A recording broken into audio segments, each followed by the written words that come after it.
Ils viennent honorer la mémoire d'un époux, d'une sœur, d'un père.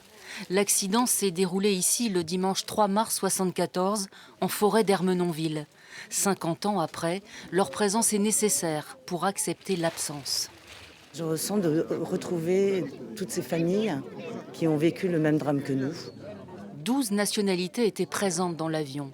Beaucoup ont fait le voyage du Japon, d'Angleterre. Nora a perdu son jeune époux de 23 ans. Elle est venue de Londres avec sa petite fille et sa fille.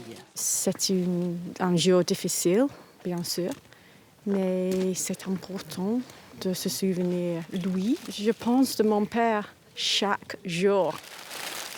Chacun a son histoire avec cet avion, tout aussi terrible.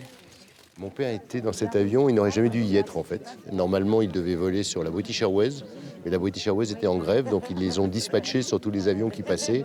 Et il est un des derniers qui est monté dans l'avion, dans le décédé de la Turkish Airlines.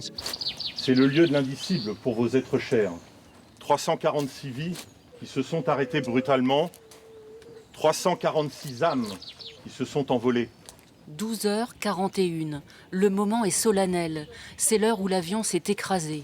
Le temps d'une minute silencieuse recueillie. Moment important pour les 2 filles du pilote qui viennent tous les ans d'Istanbul. Notre père avait beaucoup d'expérience car il avait été pilote dans l'armée turque avant. Il avait 7000 heures de vol. Des Anglais remercient un secouriste présent sur les lieux. Yves avait 16 ans et n'arrive pas à oublier. À chaque fois que je viens ici, j'ai l'impression de ressentir cette odeur de kérosène et de chair, de sang. Voilà. Il n'est pas rare que des promeneurs retrouvent des morceaux de carlingue. La forêt se souvient. Aujourd'hui, les avions la survolent plus tranquillement.